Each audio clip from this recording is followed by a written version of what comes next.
Parrot TV, the voice for humanity.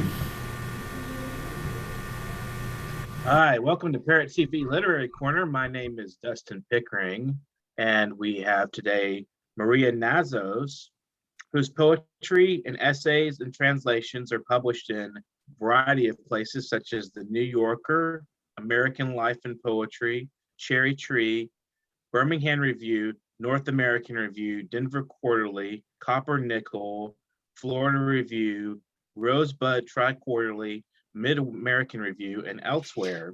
She has served several years as the editorial assistant for the former U.S. Poet Laureate Ted Kooser and his nationally syndicated newspaper column. Her work has also been widely anthologized, including appearing in What Saves Us, Poems of Empathy and Outrage, and The Age of Trump. That was edited by Martin Espada. And Nasty Women, an unapologetic anthology of subversive verse, edited by Grace Bauer and Julie Kane at Lost Horse Press. She's also a Pushcart nominee and author of A Hymn That Meanders and the chapbook Still Life.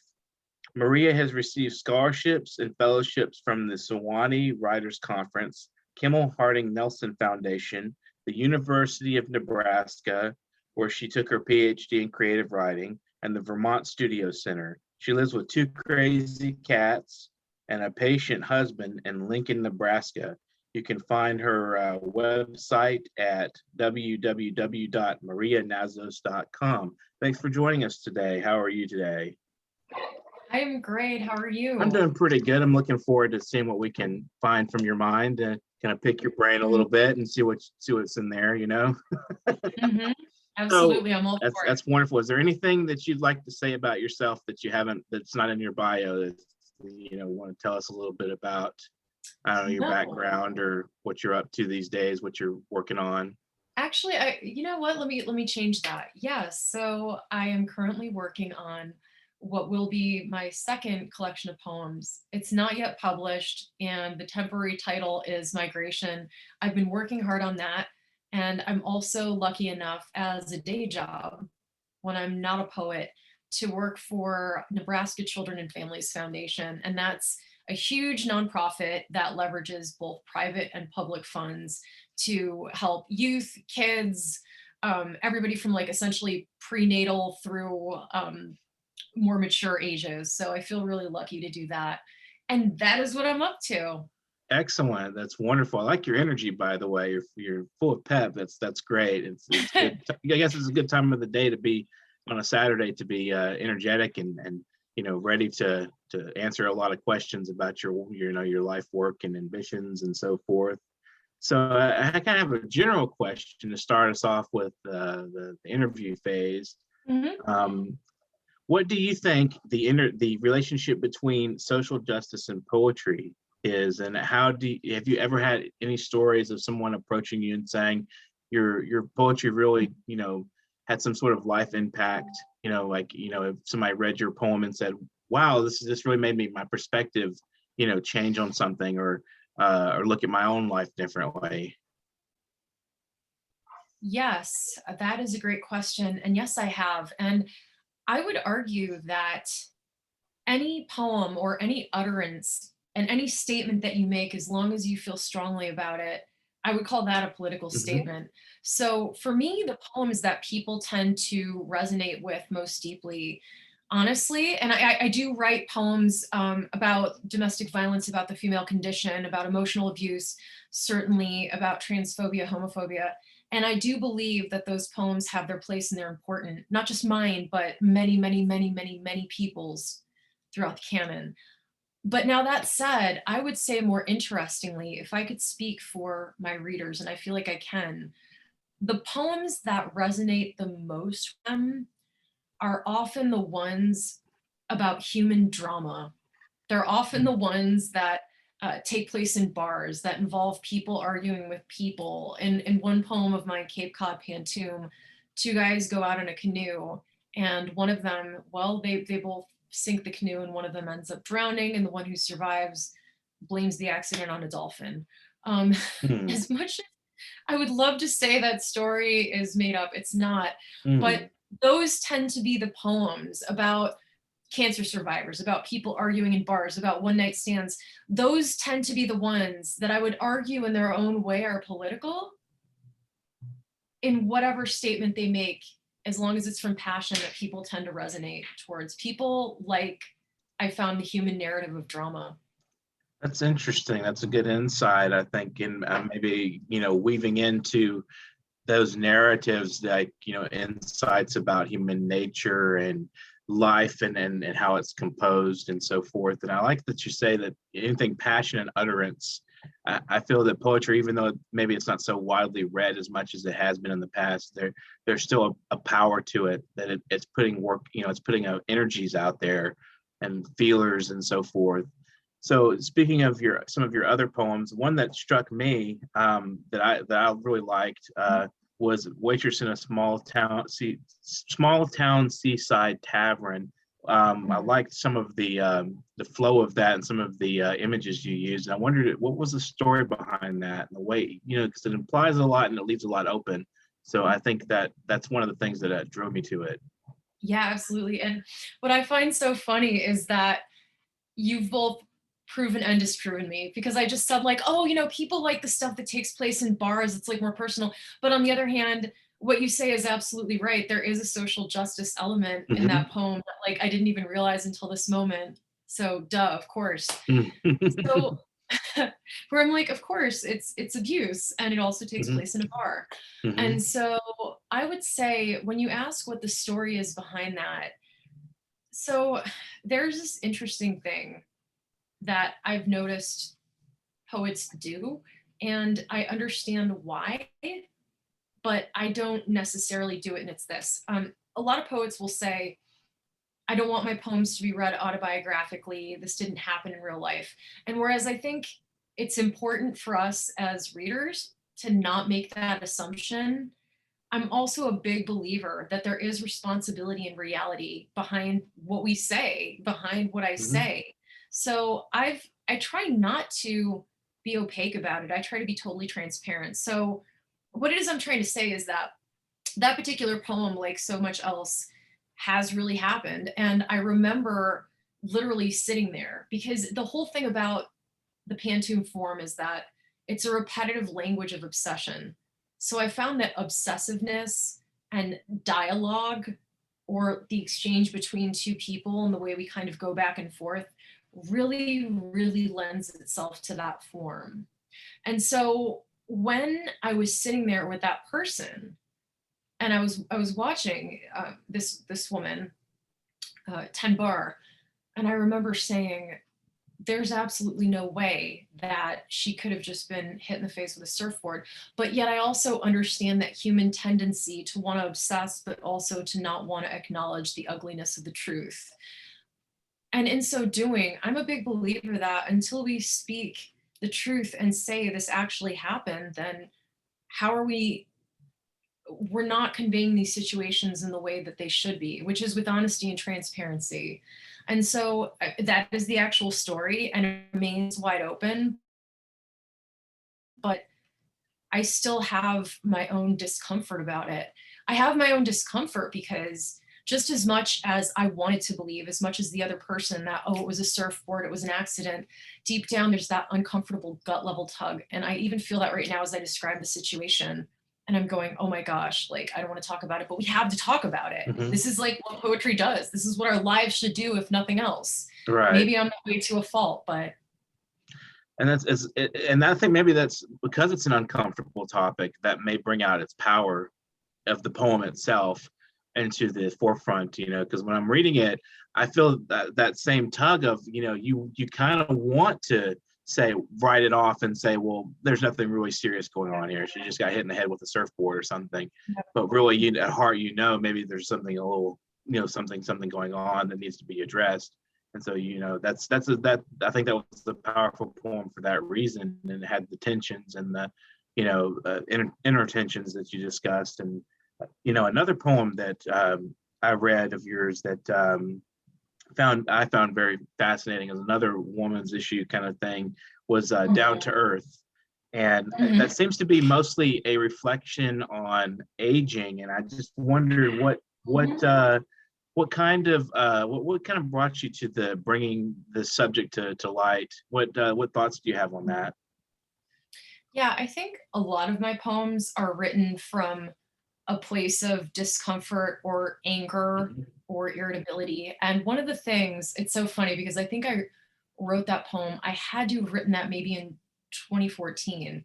And at that point, I just remember being so frustrated because so many of my female friends, and they still do this in their 30s and 40s, beautiful women inside and out, intelligent women, smart women, progressive women, forward thinking women. And I remember having that conversation as what it was that I expressed in the poem, where it's having to go around with people and sort of reassure them that, hey, you're worth something. Not being 22 doesn't mean you're worthless. Come on, like, don't fall into that patriarchal BS. Like, please, like, let me pull you Mhm. out of that fire swamp. And it's still something that just drives me absolutely crazy. But at the same time, there's that discomfort because then a part of me does relate because I'm just like, like the one thing that we know for certain is that if we're lucky, we're going to age. Mhm. And if we're luckier still, we're going to die at a ripe old age. And so as I go to that dark place here, though, that is a legit concern, but it's also something that just rankles me. And if there's anything that just messes with me like that, that twists me, that undoes me, then I feel like it's got to be that thing that I write about. Mhm. That's interesting, and a couple of the lines that stuck out to me, because of the thought and the images that they present. The first one was caught in the centripetal force of honey, you're beautiful. Mm, And I think, and then it goes on a little ways down and says, picking up wounded guys like bruised fruit. And I mm, thought that was interesting, and I think that's true to life. I mean, when you're younger, I think one of the things you were trying to convey there is getting older is not necessarily a bad thing, because then you're dealing with maturity and you're not dealing with the bruised fruit, quote unquote, of the of the pack. When you're younger, yep, you all these people, flocking to you as a this gorgeous person, and maybe in part people miss that attention, and at the same time they're kind of allowing it to let go, and they feel good about letting it go because when you deal with all the baggage that comes with that. Is that something you were trying to convey, or was that something that I just pulled out? Or no, you're absolutely accurate about that. And I Mhm. think one of the things I've really embraced, and like I say this, like I'm what, 40 or so, like I still consider that relatively young. Mhm. And at the same time, though, I feel as though, and this goes back to me, for me personally, at this place in my life, things are just so good for that reason. I mean, I find myself not picking people up like bruised fruit anymore. That's Mhm. really good, Right. at least for me. And I see Mhm. this with other people too. And so the weirdest thing for me was hearing people going like, "Oh my gosh, and what about this?" And I just, there's this one intern of mine, she's 22 and she has a boyfriend and she's beautiful and she's not going to be an old maid. And I'm like, "Stop saying that. Oh my God." So yeah, absolutely. There's a certain drama, at least for me, that came with, I shouldn't even say my 20s. I should probably say that drama also came with my 30s too. Mhm. Probably until like maybe like my mid 30s. But at the same time, the beauty of it is that when you get to kind of like, no matter at what point in your life, I've found it very grounding to not have to bring people home like bruised fruit and instead be able to like live in stability and serenity and Mhm. all that stuff that in my former lives I assumed would be boring. And it's really not. That's interesting, and I think it's a good observation to point into a poem that it's not necessarily aging is not necessarily a bad thing, because like you said, our society and patriarchal tendencies tend to tell women certain things about youth and age that are not completely accurate, and so as you say, as you're grounded more as you get older, you're more secure, and you've already put all that behind you, you're moving on. So with that said, I think it's an interesting question to ask. It's not entirely related to poetry, but it kind of is. Sure. What do you think of stereotypes in terms of, like, when you put a character on a page, and Mhm. to a certain degree you're fixing them into reality? And do you think, to a certain degree, there's a lot of talk now about, misappropriation and those sort of things. How do you feel about, portraying real life people in your work? So I think the important thing I try to keep in mind is that stereotypes, cliches, whatever you want to call them, they exist for a reason. Like right now I'm watching, I'm about 20 years too late, but I'm watching The Sopranos. And I mean, talk about a show that whose writers, whose producers, everybody, these men are very much stereotypes, right? I mean, like they embody so many different qualities of toxic masculinity. They're abusive, they're off having affairs, they're doing drugs, they're kind of like that, it's the Guido Italian, the Jersey stereotype, all that stuff. But at the same time, the thing that's compelling about them is that as much as they do fall into these downright offensive and unattractive categories, they're still complex people. So they're still three-dimensional. And as I'm sitting here watching that, and to bring us back to my own work, I mean, how do you not reduce people to cliches? You have to make them compelling. And in order to make them compelling, okay, so let's look at somebody like Tony Soprano. He's a sociopath. He meets every single criteria for that, maybe even antisocial personality disorder. He has so many problems, but he's also got a part of him that he is strangely moralistic at times. Like when one of his friends ends up murdering a woman, he wants to be able to avenge her. So he consistently plays on that sense of pacing. That is to say, our expectations as the viewers. He plays what we do know against what we don't know. I would actually argue the writers of the show do that. So just when you think he's that bad, he surprises you. And you also notice these very normal problems that he has that occur throughout his life. I mean, his daughter is kind of privileged and sassy, and his son is messing up at school and he's on a wall. And so you have this person who could have so easily, due to bad writing, fallen into that cliched stereotype of this abusive Guido, and I probably would have turned the show off. And now I'm into the 4th season because there's all these different facets that are emerging. So that's something that I try to keep in mind. And I'm not saying make really terrible people look good. And I'm not saying deify people either, because nobody in this world, Lord knows, is perfect. But one of the things that I've always really fallen back on is to try to examine the quirkiness and the underbelly of humanity, because that really is all of us. I mean, like, we're all a bunch of weirdos at the end of the day, for the most part. And this is my optimism. I also believe that there are more of us who are good than bad, and we're equally deserving of that love. And so how do we walk that balance? How do I walk that balance? I don't know. It's always been for me to go to that strange place of messiness within myself and within other people. And I don't think that can ever steer me wrong. That's a good answer, and very captivating. There allow the complexity to sort of emerge from the character. You're grounding it in a stereotype or in a cliche, but at the same time, the interactions and the situations create complex dynamics. And Totally. that's a wonderful, wonderful observation. So would you like to share a poem with us? I would love that. That would be super cool. So here's my collection, Still Life. It's a chapbook by Dancing Girl Press. It came out in 2016. Hopefully I'll publish something else soon in a book form. Fingers crossed. fingers crossed, man. Let's see. I'm largely like someone who I'll read according to my mood. And I think I would like to read. I'm going to read the last poem in the collection.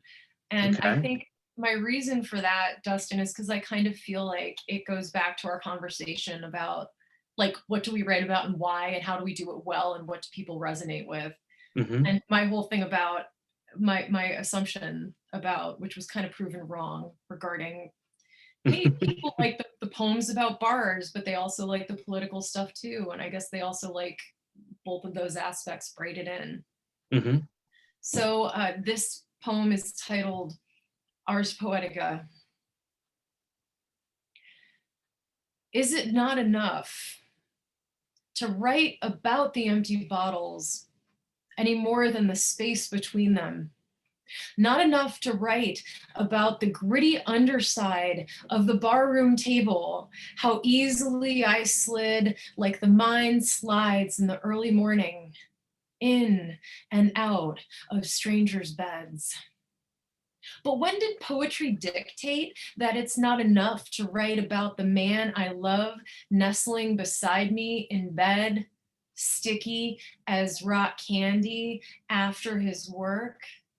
Since when did I tell myself that I couldn't write about the scattered lights in New York or about when I stood at the lip of a cliff overlooking Delphi while the ground beneath me hummed? So why not write about how the empty bottles in my old place chimed into the recycling bin like a vagrant's morning anthem?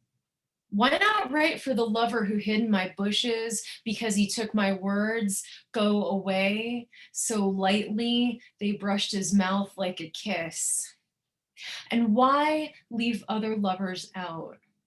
What about the one who lived in a rotted cabin in Vermont with nothing but dried kippers to eat and a half-dead dog? Why not write about how I jumped into my Jeep and drove to see him, only for him to tell me that he's a mountain man, baby, and can't commit? For my tears that burst forth in a spring of naive weeping when I found out that he was a mountain man, baby, and couldn't commit. And what about Costa Rica? Why don't I write about the jungle and the derelict who lived next door, who hurled machetes into palm trunks like steely leaves? I told myself I'd never go back to the US as I lay in a hammock, dizzy and dumb, with a man who sluiced pineapple juice across my body. And why not write about the pool I feel to go back as much as to stay in this steady life? Every night, the green fleece of willows darkens as my husband and I eat dinner. I'll read these words aloud until the windows steam. I'll write for the suffering also because it's easy to love the suffering, easy to fall into darkness until every stained glass blackens in every church and home I've ever loved, until all I see is grief. Now I'm wiping the windows clear. Thank you. Well, thank you. That's there's some really touching lines in there. I like, especially like the green fleece of the, what was it, the willows, I think you said. Yeah. Yeah, that was that's just so, there's so much imagery there, you know. You can feel the soft, you know, the touch of the willows and that characteristic of the poem.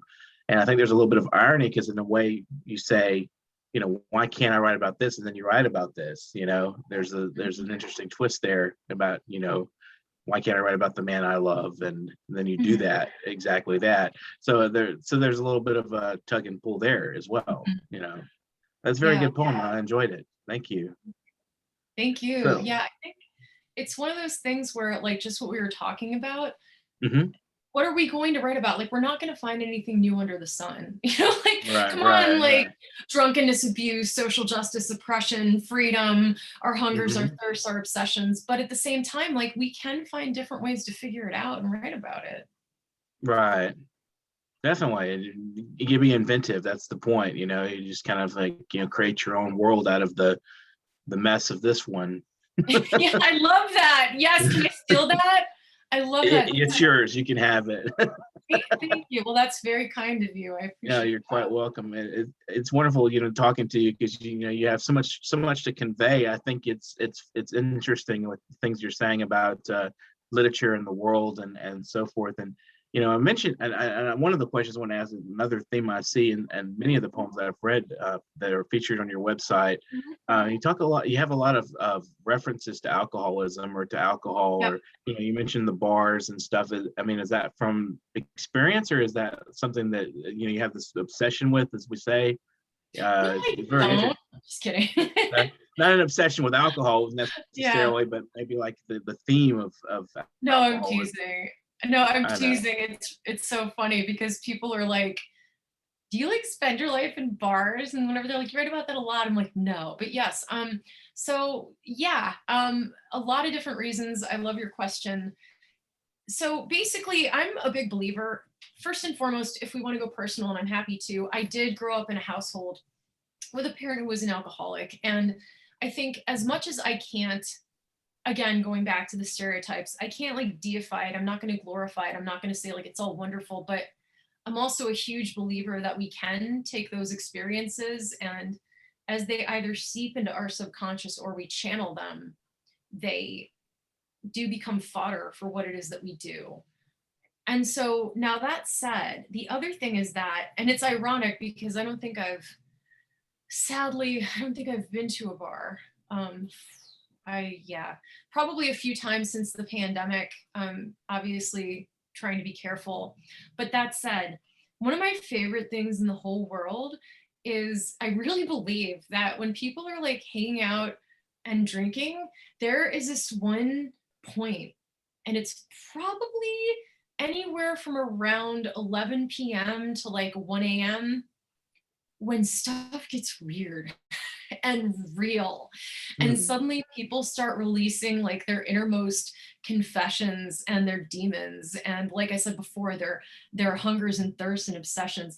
And I've always found that so fascinating because that's when people, in my mind, really start to get real and weird. And what I find so amazing and hilarious, because it really does speak to the human condition. And it really does speak to this whole concept of people break out of their stereotypes even more so. And I'm not saying for the better. Again, I'm not deifying it. I'm not going like, oh, it's awesome. It's not always awesome. It can get totally weird. But that's something that I've always really thrived on is seeing like the strange underbelly of people who, like a great example, pre-pandemic, we were hanging out at this bar in Lincoln and this guy who's a loud, proud Trump supporter, like a big conservative, he has all the answers in life and everything's okay.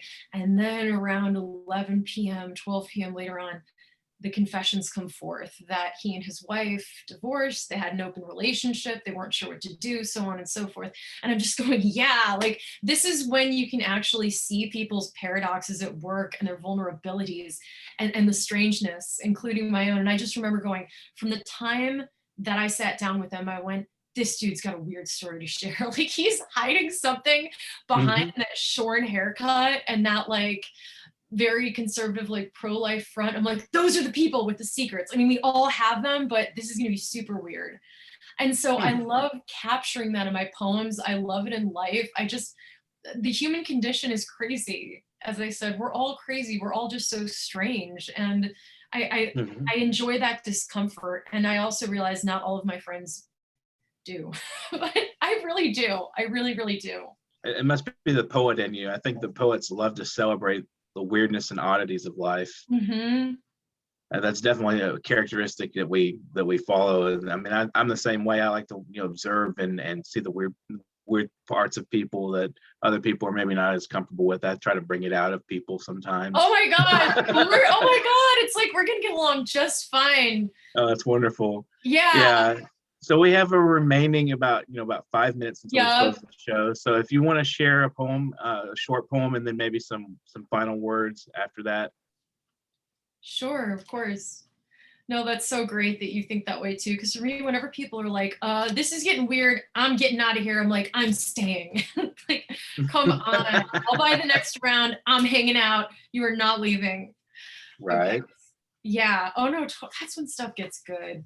Now you're making me want to go back to the bars. It's okay. I get my next vaccination really soon. Okay. May 4th, circled in red on my calendar. All right. I used to do retail and it used to really piss me off. But again, it's that paradox, right? Where like I could have just been pissed off, but there were parts of it that I loved too. And so I began doing personas of all the different people in retail, inanimate and animate. So this one is the cash register who's speaking. The cash register is kind of salty. Cash register sings the blues. This is not my dream job. As a young sheet, of steel and plastic. I dreamt of being melted down into a dancer's pole in Vegas. I wanted a woman in a headdress, glossy as a gossamer, to wrap her lithe limbs around me. I wanted to be strewn in lights, smell her powdery perfume. But instead, I'm a squat box, crouched behind the counter, noticed only if someone robs me. I'm touched all day but never caressed. Listen, somewhere gold tokens spew from slots. I want to drink space alien dyed martinis on black leather sectional couches. I want to watch tipsy women with acid washed jeans and teased hair dreamily press their faces against slot machines, while people treat currency carelessly as spit in the wind. I'm everywhere you look, ubiquitous and ignored. I'm the container of your dreams that tossed aside my own. I've kept my clean, sleek lines, but you never say a thing. Feed me with the only love we know. And that's it. Thank you. Wow. There's so much there too, that you could unpack. I mean, the money and the dreams and the carrier of those dreams being the cash register. That's kind of an interesting observation and thought, a little behind the scenes kind of thinking there. So what are your, we impart to the world and our viewers as well as writers that are upcoming, what would you like to say to them? I think that the thing that I would say is just simply to keep those fires burning of hope, because we all want to play the underdog, or at least I have, and tell ourselves that this is how our lives and our dreams should look. But at the end of the day, I think it's really important to don't cling. Keep it open, keep your vision open, keep your grip open, keep your aspirations open, and continue to work and do your dance without paying too much attention to what other people are doing. And I promise that the doors will open, even if you only see walls.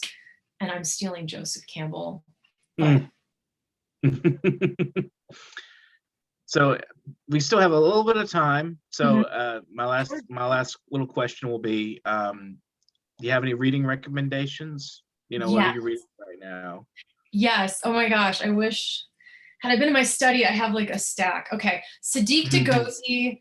He's my dear friend. I love him so much. Hi, Sadiq, if you're watching. He was just on, I'm going to brag for him because he's humble. He was on Oprah's poetry bestseller list recently. Oh, wow. Yeah, I know, right? And he's like the most modest dude ever. Yes. His book is entitled Your Crib, My Kibla. And it came out maybe a month ago from the University of Nebraska Press. You can get it at Amazon. You can get it at UNL Press. Sadiq is awesome. If you guys want, he should even be on the show. He's a wonderful human being. So there's also Jen Karetnik. She's a wonderful human being and poet. And if you want to talk about somebody who's a formal master, she disrupts form. She erases villanelles. The Burning Where Breath Used to Be is the name of her book. And I see we have less than a minute left, so I'll shut up. Well, it was excellent talking with you. I enjoyed our conversation, and thank you for coming on the show. It's been wonderful having this discussion. And thank you. Yes, absolutely. And just tell everybody out there when you go out how wonderful we are, so we can get some more people. We're always looking for creative minds to discuss their process and what they think of the world and literature. So that's something we aspire to do, is to continue doing this for some time. So this is the New York Parrot Literary Corner. I'm Dustin Pickering, and we have been on looking for the 1 million subscriber channel. So subscribe to our channel. Everyone out there listening and viewing, please do subscribe, and definitely thank you to our viewers and their continued support. And we're here to basically give security and mind to the world, and a world of very much flux and insecurity. So we want to get people's thoughts on things and enjoy talking with poets and writers and creative minds. So this is definitely something you want to be in part of. So get in touch with us. Thank you very much for your time again, Maria. It's been wonderful talking to you. Thank you so much.